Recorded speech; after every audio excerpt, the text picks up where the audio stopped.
Hello అందరికీ welcome to ఎన్ఎమ్స్ kitchen. ఈరోజు మా అమ్మ తన స్టైల్లో ఉలవచారు బిర్యానీ చేసిందనమాట. సో ఆ రెసిపీ ఎలా చేసిందో చూసేద్దాం.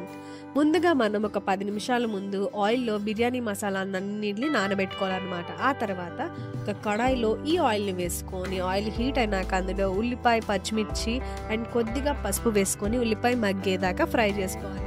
ఉల్లిపాయ మగ్గిన తర్వాత అందులో అల్లం వెల్లుల్లి పేస్ట్ వేసుకొని ఒక 2 నిమిషాల పాటు పచ్చివాసన పోయేదాకా ఫ్రై అయినాక అందులో చికెన్ని వేసుకొని కలిపి మూత పెట్టి ఒక 5 to 8 మినిట్స్ పాటు మనం దీన్ని ఉడికించుకోవాలి.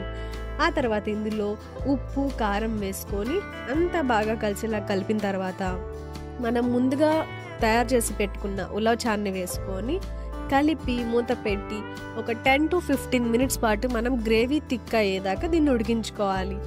10 to 15 మినిట్స్ తర్వాత మూత తీసి అందులో గరం మసాలా అండ్ కొద్దిగా ధనియాల పొడి వేసుకొని అంతా బాగా కలిసేలాగా కలుపుకున్న తర్వాత మనం ముందుగా 70% పాటు కుక్ చేసుకున్న రైస్ని వేసుకొని మొత్తం ఈవెన్గా స్ప్రెడ్ చేసుకోవాలన్నమాట.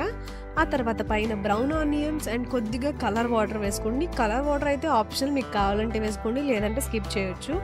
సో దీన్ని మూత పెట్టి మనం ఒక 15 మినిట్స్ పాటు మీడియం ఫ్లేమ్లో కుక్ చేసుకుంటే ఎంతో టేస్టీగా ఉండే ఉలవచారు బిర్యానీ రెడీ.